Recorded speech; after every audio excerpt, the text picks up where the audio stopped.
January 5th, 2016. Today we're going to read from Matthew chapter 6. Matthew chapter, longest day ever. Chapter 7, Judging Others. So this is verse 1 through 6. It's a short day today. I'm really tired. I have to get up very early. Alright, let's start. Do not judge others, or you too will be judged. For in the same way you judge others, you will be judged. With the same measure you use, it will be measured to you.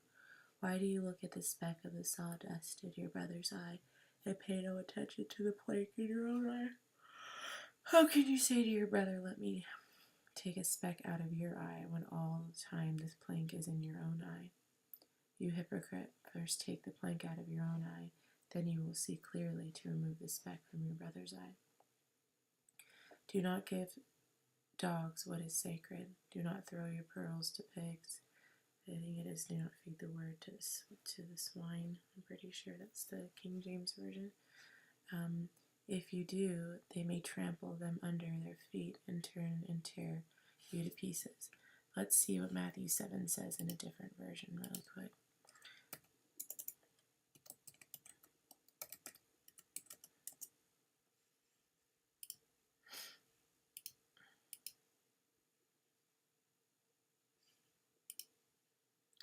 We're going to go under King James, New King James.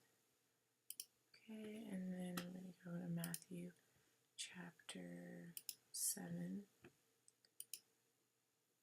Do not judge. Let's read the same thing over. Judge not that you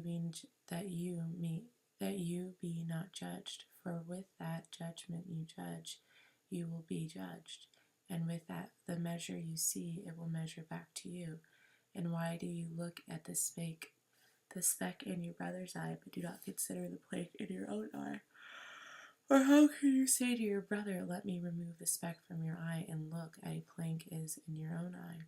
Hypocrite, first remove the plank from your own eye, and then you will see clearly to remove the speck from your brother's eye. Do not give what is holy to the dogs, nor cast your pearls before swine, lest they trample them under their feet and turn and tear you into pieces. That's true.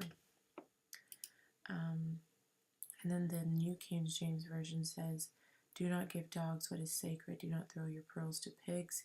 If you do, they may trample them under their feet and turn and tear you to pieces. That happens. You talk to people about God, and I think that's what he's saying, like, do not waste your time with the naysayers.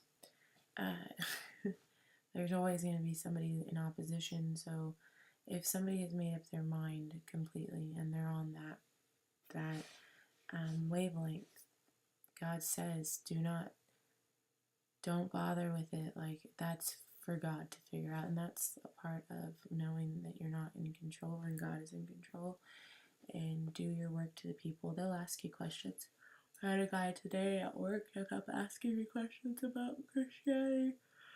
I just told him I was Christian. It didn't even take me I told him 1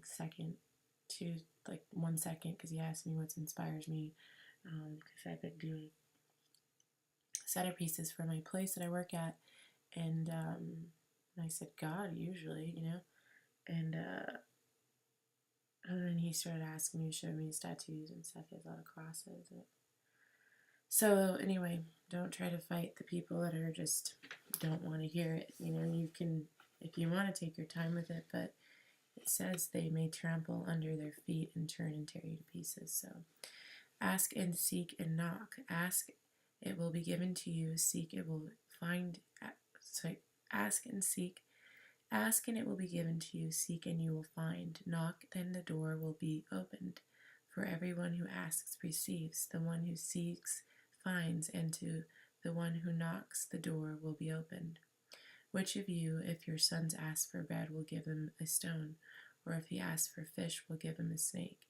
If you then, though you are evil, know how to give good gifts to your children, how much more will your Father in heaven give you good gifts to those who ask him? So in everything do to others what you would have them do to you. For this sums up the law of the prophets.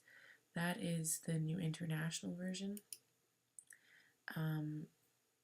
This is the New King James Version. Ask and it will be given to you. Seek and you will find. Knock and it will be opened to you.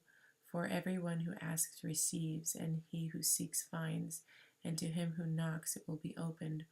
Or what man is there among you who, if the son asks for bread, will you give him a stone? Or if he asks for fish, will you give him a serpent? If you then, being evil, know how to give good gifts to your children, how much more will your Father who is in heaven give good things to you who ask him? Therefore, whatever you want men to do, do also to them, for this is the law of the prophets. The narrow way, enter by the narrow gate, for wide is the gate, and broad is the way that leads to destruction, and there are many who go in by it, because narrow is the gate, and difficult is the way which leads to life. There are few who find it. Powerful. That's 13 through 14 or 15. And then also, this is the, so I'm just switching back and forth, New International Version. Enter through the narrow gate, for wide is the gate and broad is the road that leads to destruction, and many enter through it. But small is the gate and narrow the road that leads to life, and only few find it. All right, cool. Let's read our daily devotion really quick, and then I'm going to skedaddle to bed. The single wide life. Well, of course it is. Look at, I don't plan this, by the way. If it talks about narrowing the gates, just know that that is like how God works. In the late 1990s, Rich Mullins was a successful record artist and millionaire, but you'd never know it. He asked his accountants to never tell him his incomes. Instead, he wanted to receive the salary of the average working man. The rest went to charity, which lived in a single wide trailer on the remote Navajo reservation in Arizona. And when he wasn't touring, he spent the days teaching Native American children about the beauty of music. From the standards of the world, Rich had everything, but he chose to give up everything in order to live in the abundance of the life that matters. Most of us are not wise or disciplined enough to sift through the distractions of excess, whether it is too much money, too large a home, or piles of stuff cluttering our senses. So while you may not have the courage of Rich Mullins, consider that you may need to turn the American dream on its head to pursue the life of simplicity. For our boast is this, the testimony of our conscience, that we behaved in the world with simplicity and godly serenity. Okay, so we were just reading about that, and there that was. I swear to you, I was just talking to a friend about that. Simplicity. Simplify your life so that you can see what really matters. All right, thank you so much for listening, and I hope you have a great night. Ciao, ciao. God bless.